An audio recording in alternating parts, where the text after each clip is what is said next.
Julius Brink, what are you doing here? Welcome to Brazil, Oh, Lewie. welcome to Brazil, sir. I mean, here we are in Rio de Janeiro, the first time that King of the Court has ever been to Brazil. Julius Brink, Olympic gold medalist, world champion, European champion. Next to me, Rio de Janeiro behind me, Christ the Redeemer behind me, Sugarloaf behind us, I should say, not just me. Julius, it's amazing to see you, but I mean, this is paradise, isn't it? The pleasure is on my side. Yeah, it's paradise. I mean, it's the birthplace of beach volleyball, even though the Americans say it's born somewhere in California, but the Brazilians are fair enough to say this is the origin of the sport, which we love so much. Actually, the beach volleyball scene is more in Ipanema, Leblon, the area in Rio de Janeiro, but look at this. I mean, this is the perfect view. You never have this view in Ipanema or where the Olympics took place at the Copacabana. It's one of the nicest places. The Brazilian tour is ongoing here. It's their last stop.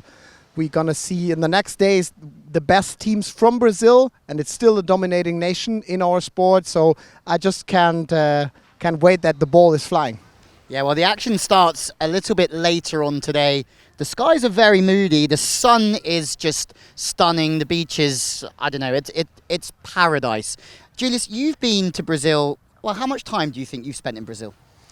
That's a very good question. I think I stayed here in total with training camps, tournaments and so on, a bit more than 2 years, to be honest, yeah.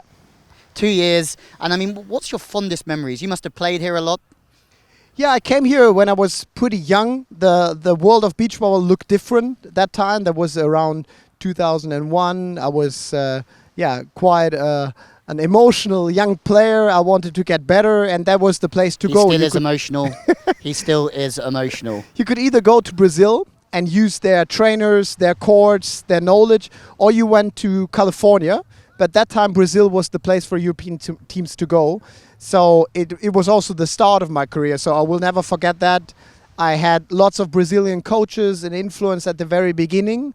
Now things are looking different. The European men are dominating the tour with Norway. But that time, it was like for us Europeans, not possible to play on the Brazilian tour and make it a successful start. Just quickly, what's been the shift, do you think? I mean, Brazilians are known for the ball control aspect and being incredible on the ball, but you say the Europeans, I mean, you think of even more now Scandinavians. You look at Norway, you look at Northern Europe, Sweden, producing the goods with different styles of beach volleyball.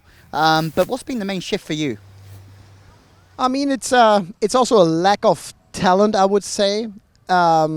In Europe, it's been easier for federations to build up national training centers. And for example, Norway is really not having an indoor team which will be focused on making it to the Olympics. Brazil and US, they have this internal conflict. It's a huge nation in beach volleyball. So they are also fighting for the best athletes. And yeah, things are changing from time to time. Not every nation, even the most dominant ones, have the best players and are dominating the tour. Even though, definitely on the men's side, Brazil and US is a little bit struggling now. And the Europeans took over. But this should not be for ages. They're going to strike back and things will change as well. It's just good to see on tour more and more different styles of playing. Like look at the Swedish team who just dominated the tour. Absolutely, Armin Helvig. Yeah, and Christian and Anders, they also have their own style of playing. And that's also an inspiration for other nations to do better in the near future. Yeah, it's really interesting you say that. I mean, we say that, you know, Europe are dominating. Victor Felipe and Ronaldo still made the World Championship final this year. On the women's side of things, Duda and Anna Patricia still won the World Championship. So, I mean, we're not saying they're underperforming, but the dominance of the past is not as present as it was. Yeah, on the men's side, it's a bit harder than on the women's side. It's a different picture. You have with Duda one of the most outstanding They're just players. playing over there a little bit earlier, actually. Crazy. And look at her young age. She won already everything. I think what she needs to do as a next step is, put some Olympic bling bling around her neck, and that will come for sure. Yeah, all right, But mate. Just because you have a little bit of Olympic bling bling, a little not bit. all of just- us have Olympic yeah, but bling bling. It won't bling too much because it's just one medal, and there are others who probably have more. But yeah, on the women's side, it looks a bit different. On the men's side, I'm pretty curious because now is the timing for a new team up. Also in Brazil, teams will probably drop out and say we're not going to make it to the next Olympic race. And teams are about to form themselves now. And that's why King of the Court is also a good format to test if that really runs up with a good teammate on your side. Yeah, absolutely. Well, that brings us nicely to, firstly, a sip of the coconut. Pretty good, huh? It's great, yeah. Yeah. How many of these have you had in your crew? I don't know, 200, but I'm going to have 2 more today. Yeah, at least. Julius was saying that 3 coconuts a day is apparently the going diet, so I'm into that. We're here with 15 men's teams and 10 women's teams over 3 days. So it's a bit of a shortened King of the Court, Queen and King of the Court this year, but it should be really exciting. I mean, Guto, Seaman are here. They're back together. So you think about those teams who are getting back or sort of changing and getting back together. That's one that we have to look at. Maybe we see them more in the future in the World Tour format. We also have the Grimolds here. And for those who don't watch so much volleyball, the Grimolds have had a great season. They won in Stade, so they've won the Cowbells, but they've never won a King of the Court title. They've made the final stages in Utrecht, I think, but they never made it to the end. They're a good team. And you'd say that many people's favourites coming into this week. Yeah, that's true. I think the Grimolds, they are my favorites. If I have to put money on a team here, I would say.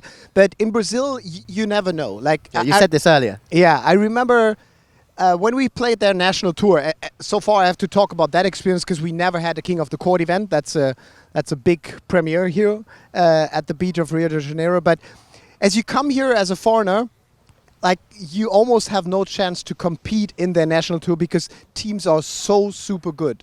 I remember that you play teams which names you'd never heard before because they couldn't make it to the international stage because of that rivalry in their country, and they really kicked you out with no chance. Have you got your butt whipped a few times by low-ranked Brazilian sides, Julius? I can tell you that happened a lot. I could never attend on that Brazilian tour. I just came here for training, but these teams have been training with us, and they did outstandingly good. And that's what we see right behind the camera while the stop is ongoing, and that's what we also see when they compete at King of the Court. Yeah, absolutely. There's a couple of teams to look out for. I mean, Adrilson won a World Under-21 championship.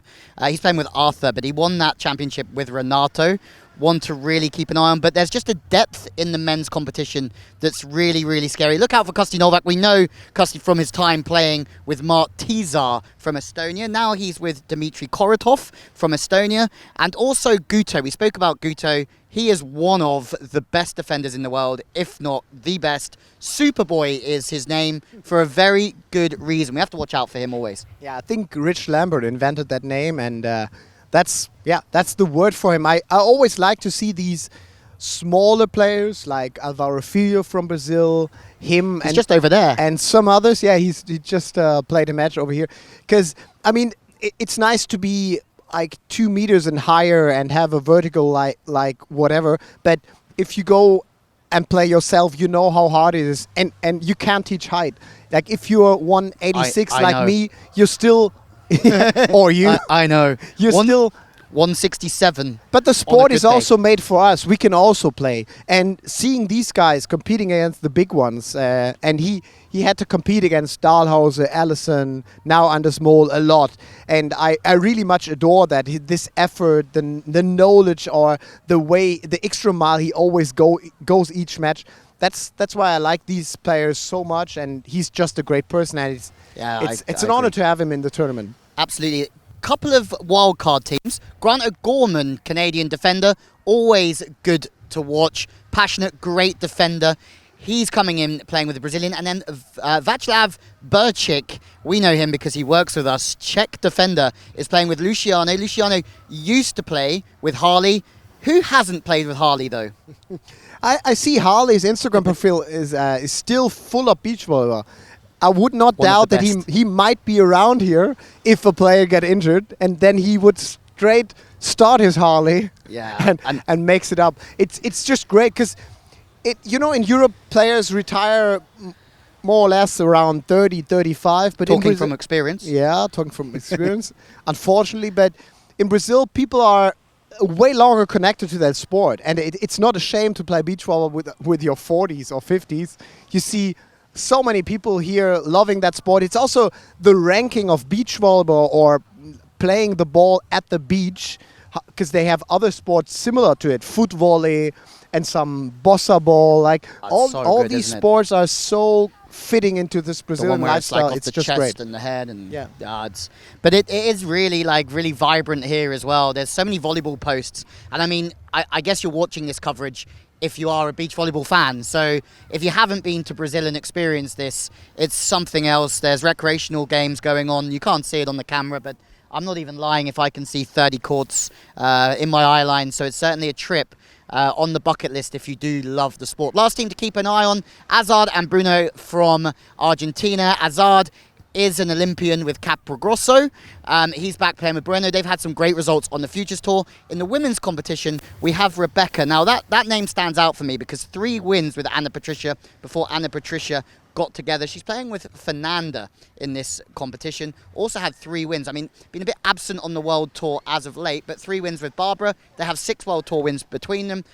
Rebecca's defense, Fernanda's blocking capabilities, they're going to be a good team in this competition. Yeah, definitely. Rebecca is also a woman you need to watch on court. It's outstanding. Her ball control, the vision. Crazy, isn't it? It's just amazing to see her playing. We've seen her already here, and I just can't wait for this format to start because it fits so much better to this Brazilian scene, because usually in between here it's quite hot, you need to rest, and we are fans of this format. King of the Court will not give you any rest, so the limitation of time, the trouble, and I spoke to a lot to the Brazilian players. They can't wait. Also the DJ can't wait to play these songs that we created. There's 2 minutes remaining thing. It's just about to start. Funny that you mentioned that. I was going to just mention that there is an excitement about King of the Court being here, because as much as the Brazilian culture of beach volleyball is aware of it, they don't quite understand it and they haven't quite experienced it yet. So everyone seems to be quite excited to have us. Well, maybe not me, but you especially. But excited to have us here and excited to have the concept here. And hopefully it's something that can really kick off and be successful. Yeah, because with that background, with that history, everybody knows King of the Court as a former or still existing training format. But what we're going to lift up here with the music, the DJ, the international glim we're going to give, that's something everybody can't wait for. I mean, we don't have to explain the rules, the lineup, all this is what they know. It's in their blood. It's beach volleyball. We don't have to teach them that. Yeah, we have Tiana here. I mean, she's won the World Tour, I think in 2013. That one's off the top of my head. And we also have Andressa, who also won a World Under-21 Championships. Nanjing, I think, with Duda. And we also have the Dutch runners-up in Piersma and her playing partner. Sorry, I have to read it. Bekhoes from the Netherlands. Is that close enough, Dutch fans? Fair enough. Close enough? Okay. I do struggle sometimes with the Dutch pronunciation. So we have got depth. We have got great teams. It's going to be great. Yeah, we just should start the show. We should start the show. Well, that's all that we've got time for. On Julius time, we still have to get another 2 coconuts in us by the end of the day. This is the first one. But we are coming to you live, myself and Julius. We haven't got Rich Lamborn with us, who we're going to miss dearly, and also Marloes Vesseling. We can't wait to team up with them a little bit later on down the road. But from myself, God, and Christ the Redeemer as well, we will see you soon for a little bit of Queen and King of the Court action. Thank you for joining us, and we can't wait.